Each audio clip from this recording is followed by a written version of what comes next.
Hello, and welcome back to Pathfinder. My name is Philip, and I'm here to talk about Pathfinder 2nd Edition. This is part of a series I am producing covering the various deities, and now NPCs, in the Pathfinder role-playing game, and its setting, the world of Golarion. Last time, I talked about the ascension of Nocticula, the redeemed former demon lord of assassins and seduction. This time, I'm branching out again to cover a character seemingly beyond redemption, Abrogail II of House Thrune, the head of House Thrune, and the queen of Infernal Cheliax. Before that, though, if you enjoy this video and want to hear more Pathfinder lore, consider subscribing or commenting below. With that out of the way, let's move on to the rundown. Her infernal Magistrix, Abrogail II of the thrice-damned House of Thrune, is the supreme ruler of Infernal Cheliax, acting as the Queen of Cheliax and the Empress of the broader Chelish Empire. She is the sixth member of House Thrune to wear the crown of Cheliax, and is generally considered the most effective and dangerous ruler the nation has had since the time of her great-grandmother, Abrogail I. Born in 4692, Abrogail II ascended to the throne at the age of 17 in 4709. Her ascension was far from a sure thing, as the order of succession in House Thrune is a complicated and ever-shifting issue. That she managed to seize and hold power at such a young age is a testament to her personal might, her political acumen, and her ruthlessness. As the infernal Magistrix of House Thrune, Abrogail is the head of the Chelish state. She has unparalleled political power in Cheliax, and has supreme command over both the Imperial Army and the Imperial Navy. She is also able to call on the armies of Hell, though the personal authority she holds over these forces might be shared with the Church of Asmodeus. In addition to these personal authorities, Abrogail II commands the loyalties of Thrune agents all around Golarion. The Thrune agents are a network of spies, informants, and assassins who have sworn personal loyalty to House Thrune or a specific member of House Thrune. These oaths are overseen and enforced by a devil, and are extremely difficult to break. Additionally, Abrogail is the only named character on Golarion able to offer infernal contracts on behalf of Asmodeus himself. These contracts allow her to grant a small portion of Asmodeus's deific power to any individual with whom she strikes an infernal bargain. Called Thrune contracts, Abrogail is careful to use this power only sparingly, at least to public knowledge. She maintains a modicum of control over the signatories, with the measure of control varying depending on the nature of the boons given. Mechanically, Abrogail II is a 16th level sorceress of the diabolic bloodline. She is tremendously wealthy and is suitably equipped with immensely powerful magic items. The crown jewel of her collection is her actual crown. The crown jewel of her collection is her actual crown, an artifact called the Crown of Infernal Majesty. This 20th level artifact enhances her mental capabilities, grants her the ability to see in total darkness and through illusions, renders her immune to both fire and poison, and improves her negotiating skills with devils. She also wields Heart's Edge, the magical sword once wielded by Iomedae herself, though she rarely uses this weapon outside of its symbolic capacity. Personally, Abrogail is known for being a temperamental and capricious ruler.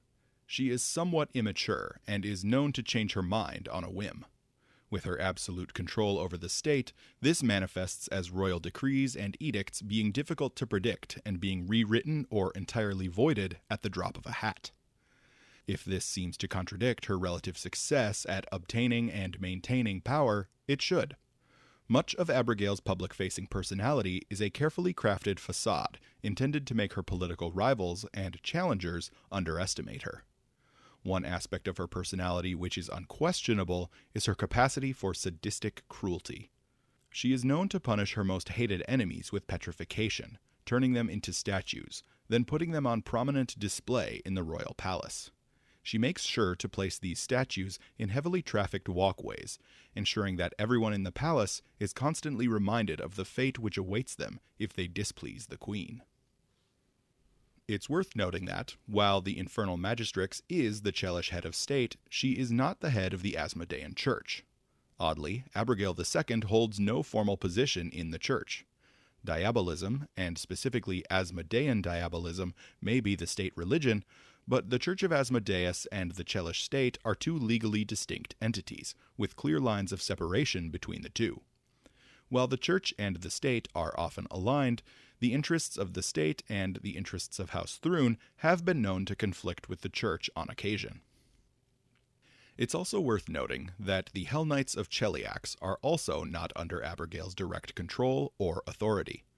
Each Hell Knight order is technically independent of any governing body.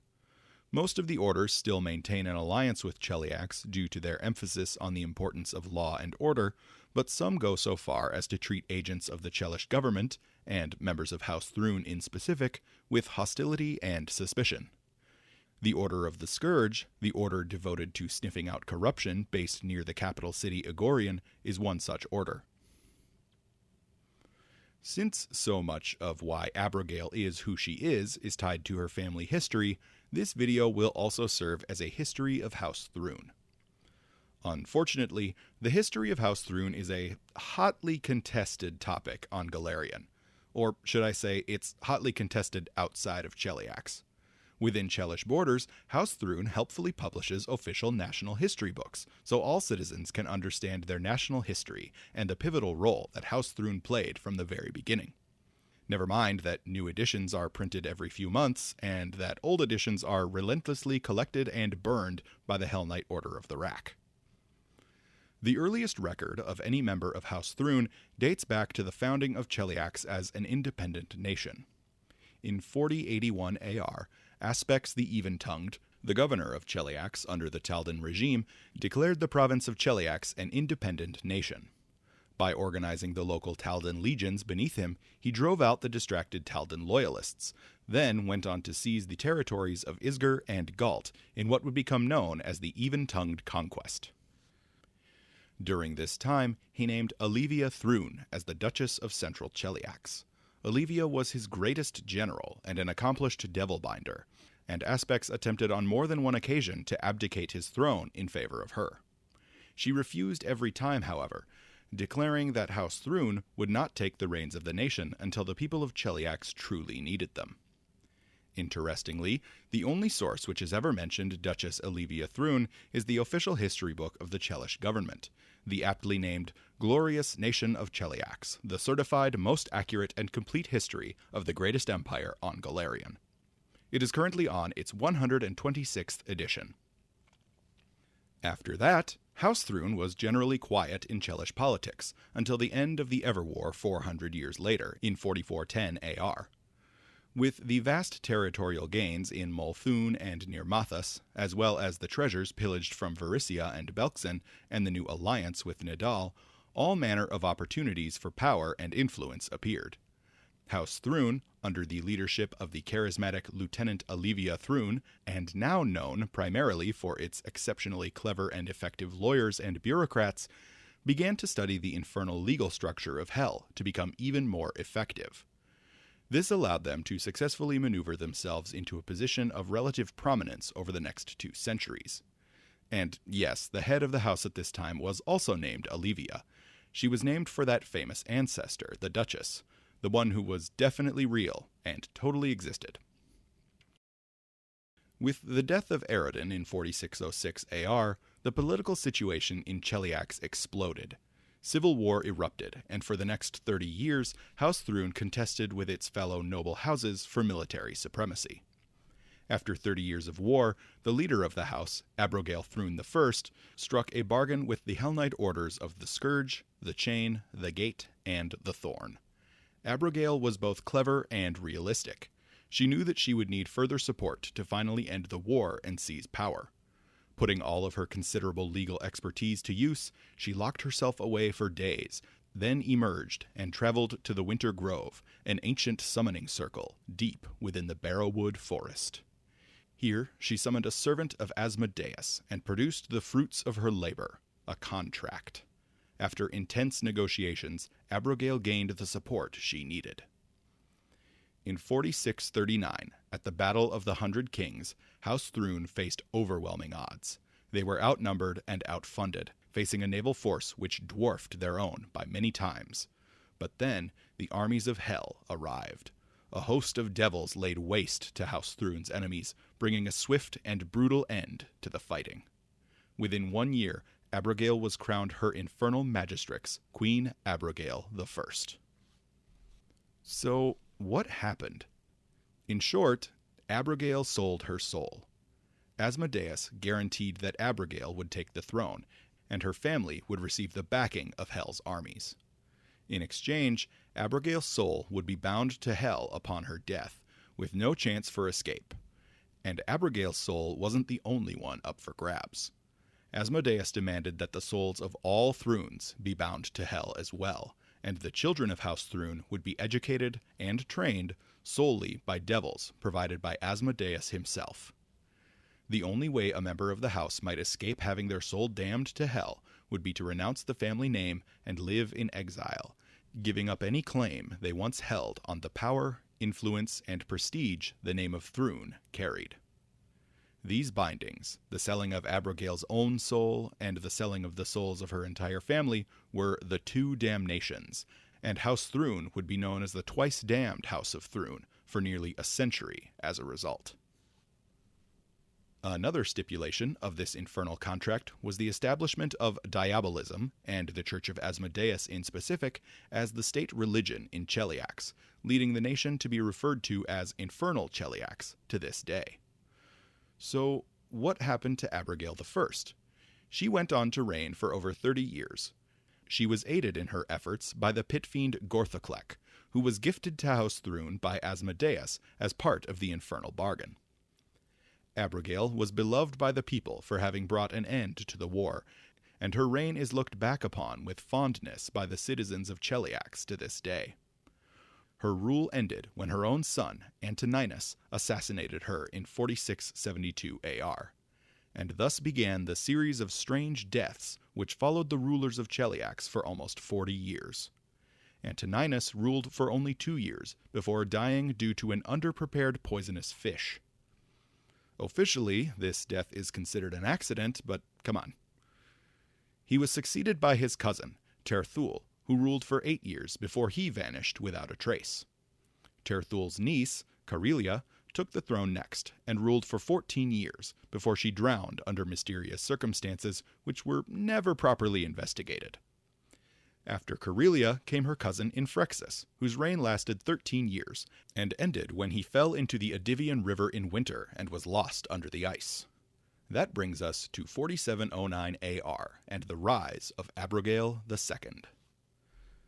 Before we get to her, however, I would like to discuss a few other traits of House Thrune generally. House Thrune is huge, with numerous family branches and intersecting family lines. There's a loose hierarchy within the family, with direct descendants of Abrogail I generally at the top and more distant relations at the bottom. This can be superseded by merit, however, as particularly active and effective members of the branch families have been known to increase in prominence over more languid members of the main line. That said, the merit of a house member's accomplishments are heavily weighted based on recency, so Thrunes seeking to remain in positions of power and authority will constantly be working on new schemes. Most members of House Thrune have various conflicting loyalties, though nearly all will prioritize their loyalties as follows. Personal ambition is first and foremost, and all other loyalties can be tossed aside in the name of personal advancement. That's not to say that members will betray their house willy-nilly. All Thrunes are masters of the long game, and betraying their house will almost certainly get them killed. After personal ambition is loyalty to the family. House Thrune might have its share of infighting, but they always come together against an external threat. After the family comes the nation. Cheliax is the land of the Thrunes, but the good of the nation should never become the good of the family or of the self. Finally, is loyalty to Asmodeus. Despite being bound eternally to the Prince of Darkness, few Thrunes actively seek to please him beyond the stipulations of their familial bargain. Of course, individual members of House Thrune might reshuffle these priorities, but this is the general tendency. Members of House Thrune typically fall into 3 fields of employment: the military, the church, or the bureaucracy. Thrunes have been known to rise quite high in the Imperial Army and Navy, as often due to skill and talent as to nepotism. Druvalia Thrune, for example, is a phenomenally skilled naval officer and serves admirably in the Chelish Navy. Some members of House Thrune join the Church of Asmodeus as a means of personal advancement, or out of genuine religious fervor. Barzillai Thrune is a good example of this type of family member. An inquisitor of Asmodeus, he is a man of two worlds and conflicting loyalties. Until he chooses to abandon either his family or the church, he is unlikely to advance further in either organization. Finally, Thrunes tend to make for excellent bureaucrats, as exemplified by Veline Thrune. She has proven herself to be an accomplished negotiator and diplomat, though her recent accomplishments and obvious ambition might soon draw the wrong kind of attention. Please note that some of these NPCs might be dead, depending on how certain adventure paths played out at your table. I only brought them up as examples. Finally, House Thrune is served by the appropriately named Thrune agents. While all members of the Chelish government and military technically serve the House of Thrune, Thrune agents are different. They serve the House or a specific member of the House directly, and their loyalty is to the family, not to the nation of Cheliax. They have 3 ranks: the loyal, who have sworn their bodies to House Thrune, the trusted, who have sworn their minds, and the bound, who have sworn their very souls. These oaths are formally sworn in the presence of a devil and are bound with hellish magic, allowing members of House Thrune to exercise direct control over their agents. Abrogail II was born in 4692 AR, making her 32 years old at the time of recording. The stories of violent, mysterious deaths surrounding the Thrune monarchs haunted her childhood, instilling in her a mistrust of anyone and everyone. The only thing in which she found any security was the power of hell. This, coupled with her early acceptance of the damnation of her own soul, led to a particularly fervent belief in Asmodeus and his teachings, even as a child. Her exceptional devotion and impressive ambition drew the attention of Asmodeus himself, who recognized in young Abrogail the potential for greatness. To cultivate this potential, the Lord of Hell sent the Iranese devil Contessa Lyrilatha to serve as her tutor.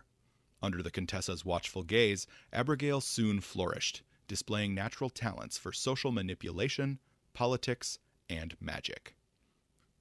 It didn't take long for Abrogail to begin putting these skills to use. She grew into a formidable sorceress and showed exceptional skill in devil binding. She began to insert herself into the politics of the family, quickly making an impression. Many of her older family members underestimated her on account of her willingness to use her age as a weapon. She played the part of a talented but inexperienced child, going so far as to fake romantic infatuations or celebrity crushes to further the illusion. All the while, she was making connections, building alliances, and eliminating her rivals, and before long, her plans were in place. With the totally not suspicious death of Infrexus Thrune in 4709 AR, Abrogail put her plans into motion. She ascended to the throne at the age of 17, taking on Gorthoclek as her advisor, much like Abrogail I before her. The amount of resistance she faced in her seizure of the throne is unspecified, but the fact that no living members of House Thrune have publicly contested her claims to this day indicates that the family feared her from the beginning, or those who didn't were quietly and efficiently eliminated. As her first act as queen, Abrogail made a bold move. She traveled to the Winter Grove to renew the bargain with Asmodeus, as was tradition, but then did something unprecedented. Rather than the normal renewal ceremony, which required the offering of a single soul, Abrogail made a new bargain. She offered Asmodeus the soul of Cheliax itself. Not the soul of each citizen, but the soul of the nation. What this means from a metaphysical standpoint is unknown, and it is the matter of much philosophical debate on Golarion. What is not up for debate, however, is Asmodeus's opinion on the matter, as he accepted this new bargain gladly. This was the third damnation, and earned House Thrune their new moniker, Thrice Damned. What Abrogail II received in exchange for the soul of Cheliax is unknown, beyond the ability to craft Thrune contracts. But it didn't take long for the public to begin recognizing her as the most effective Chelish monarch since her great-grandmother. She sits atop the throne of Cheliax unchallenged to this day, attended by her most loyal retainers, the Aranese devil Contessa Lyrilatha and the pit fiend Gorthoclek. Despite these impressive advisors, there's no question that the Queen is in charge. Whispered rumors in Cheliax even claim that the devils must often temper Abrogail's most dangerous and sadistic tendencies. Since Abrogail's ascension, the nation of Cheliax has faced the most difficult challenges in its history since the death of Aroden. The Imperial Navy has been facing continued resistance from the Eagle Knights of Andoran and the Firebrands of the Inner Sea. This resistance is due in part to a crippling defeat the Navy experienced in 4712 AR at the hands of the Free Captains of the Shackles, from which the nation has yet to financially recover. The weakened Chelish Navy also contributed to the successful rebellion of the colony of Sargava in 4717. The newly founded nation has changed its name to Vidrian since then, and has become a fervent opponent of Chelish colonialist efforts in Garund. Closer to home, Cheliax has suffered the rebellion of the Duchy of Ravenel, which succeeded in establishing an independent nation in 4715. This put another openly hostile nation on Cheliax's borders, opening them up to a potential two-front war with Ravenel and Andoran. The nearby Varisian city-state of Korvosa also experienced a revolt against its own despotic monarch in 4708, resulting in the establishment of a ruling council and eventually a less sympathetic queen. While Korvosa was not a Chelish vassal state prior to the rebellion, the former queen had been born and raised in Cheliax, and her policies were very much in line with those of Infernal Cheliax. Of course, not all of Cheliax's recent troubles have ended in defeat. The Council of Thieves incident in 4709 ended without erupting into a full-scale rebellion. Later, in 4715, the Glorious Reclamation Rebellion erupted throughout the Chelish homeland. This rebellion was spectacularly put down in Westcrown, eliminating any lingering rebellious sentiments in the city for good. Additionally, the Inferno Gate, a previously uncontrolled portal to Hell, was stabilized, allowing for easier access to the armies of Asmodeus. The crushing of the Glorious Reclamation also resulted in Abrogail gaining control of Heart's Edge, Iomede's own sword. Abrogail would go on to use Heart's Edge as a bargaining chip to lure the lingering church of Iomede in Egorian into a trap. She offered the artifact in exchange for signing a contract of loyalty on the part of the Iomedean church. Abrogail, however, made sure that the contract was impossible to follow, forcing the Iomedeans to unwittingly break it, and thus commit treason. The heads of the church were then rounded up and personally executed by Abrogail herself, who carried out the sentences using Heart's Edge. She still keeps the sword in her presence, leaning it casually against her throne, with the dried blood of the Iomedean priests still visible on the blade. Finally, Abrogail's most recent significant win has been in the most dangerous battlefield in all of Golarion, the field of public relations. In 4722 AR, Abrogail drafted the Emancipation Edict, abolishing chattel slavery in Cheliax and its vassal states. This was a particularly clever move on the part of the Queen, as the token gesture took the wind out of the sails of the growing abolitionist movements throughout the Empire, and also served to soften Cheliax's image among the less informed members of the international community. Importantly, the abolition of chattel slavery did little to eliminate the systemic oppression and exploitation at the heart of Chelish society. Former slaves are now paid a wage, but wages are low, and workers are responsible for feeding and housing themselves.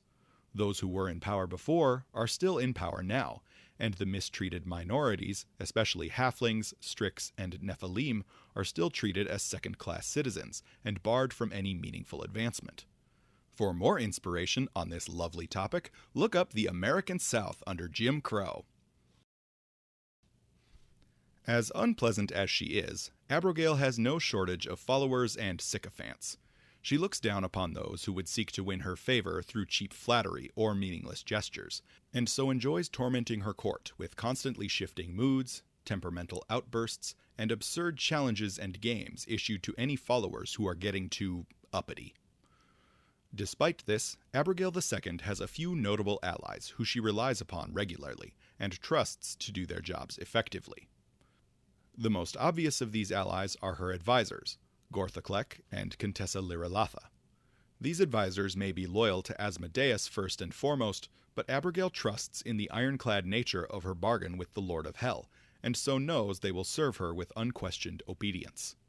Each of these advisors also serves as a last line of defense in case the Queen finds herself threatened, as they are both exceptionally powerful combatants.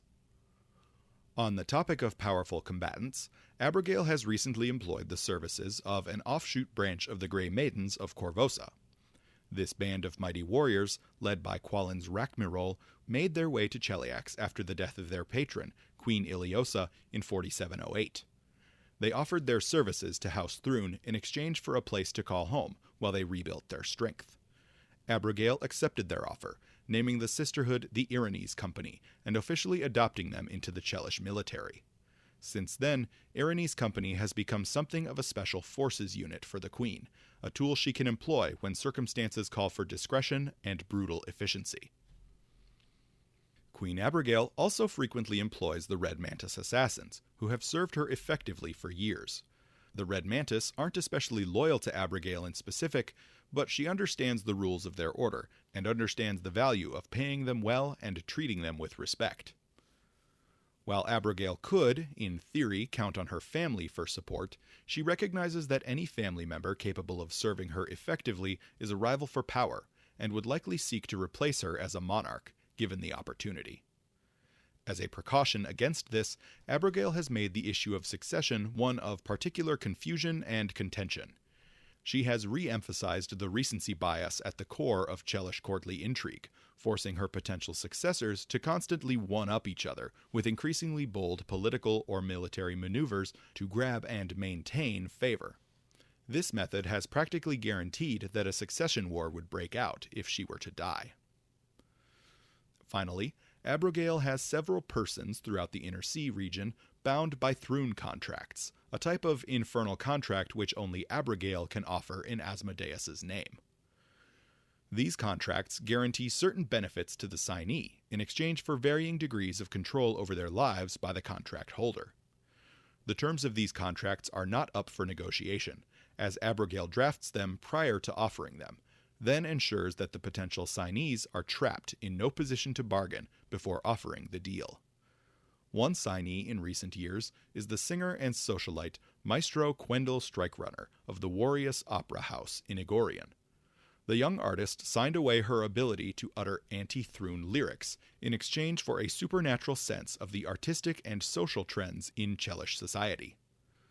Blood King Golath Thamis of Vyre and Steward Hedvend VI of Isger have both signed contracts with Abrogail as well, guaranteeing them some protection from Cheliax.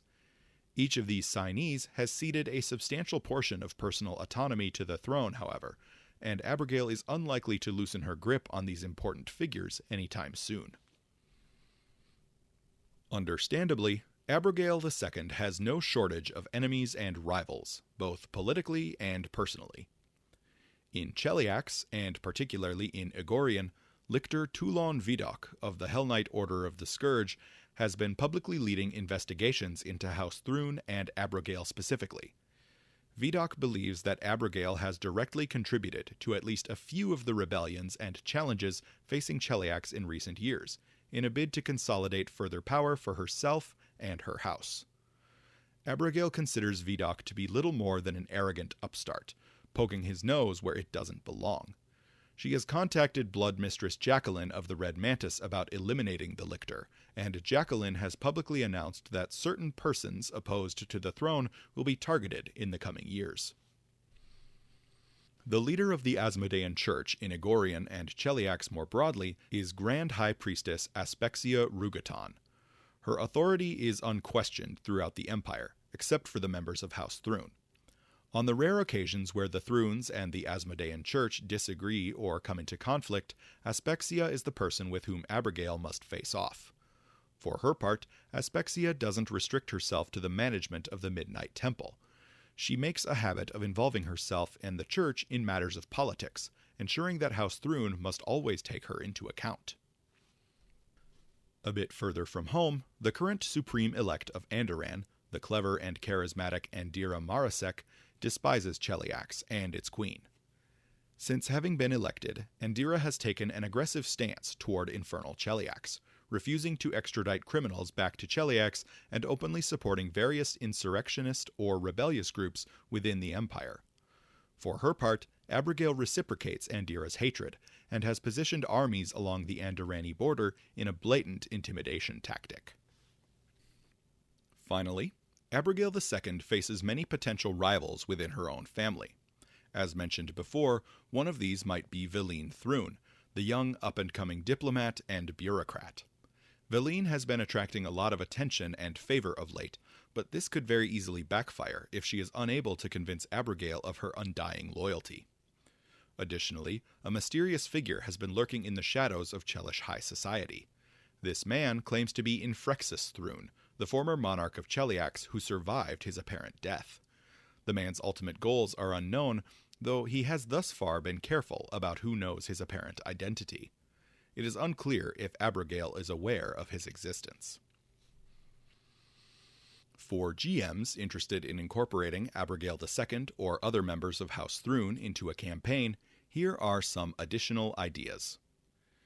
Even more than most royals, Abrogail II is highly unlikely to deign to meet with low, medium, or even high-level PCs until they make themselves either important or useful to her in some way.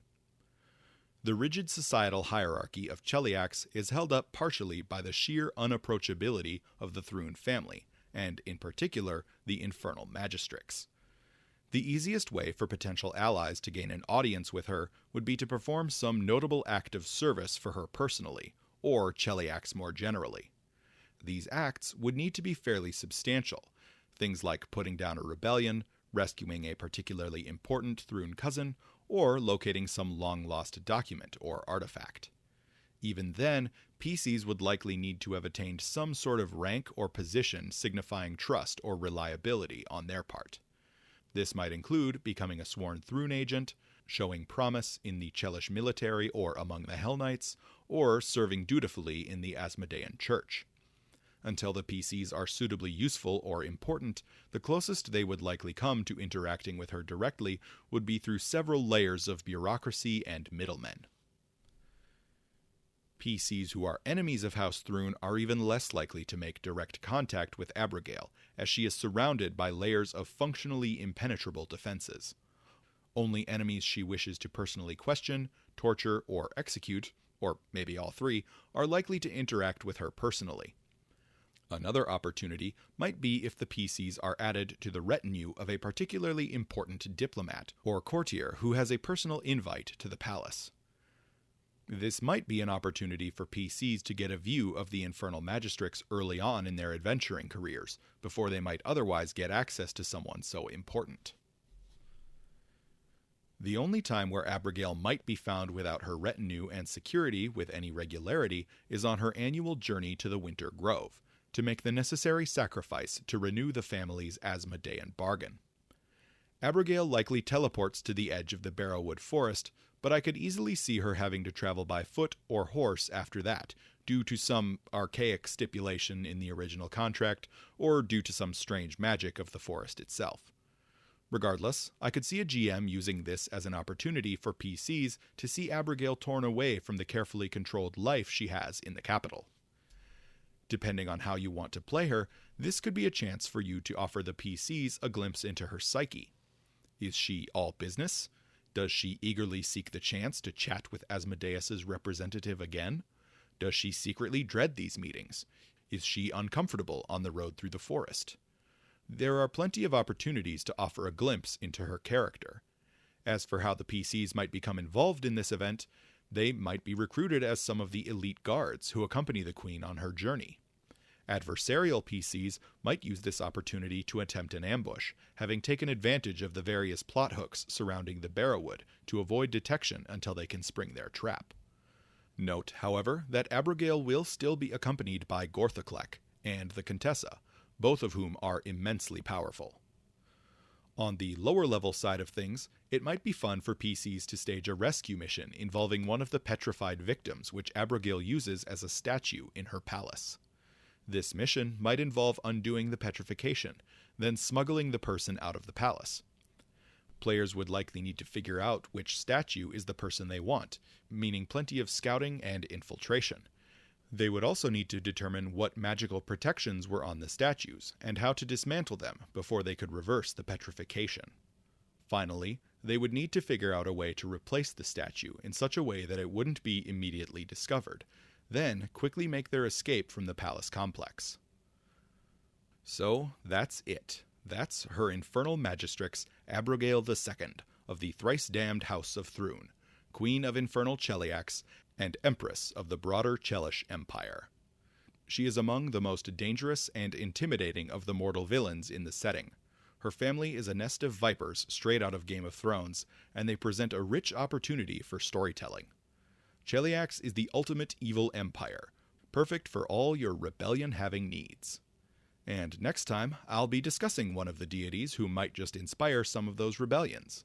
Up next is Milani, the Everbloom, the goddess of freedom and rebellion.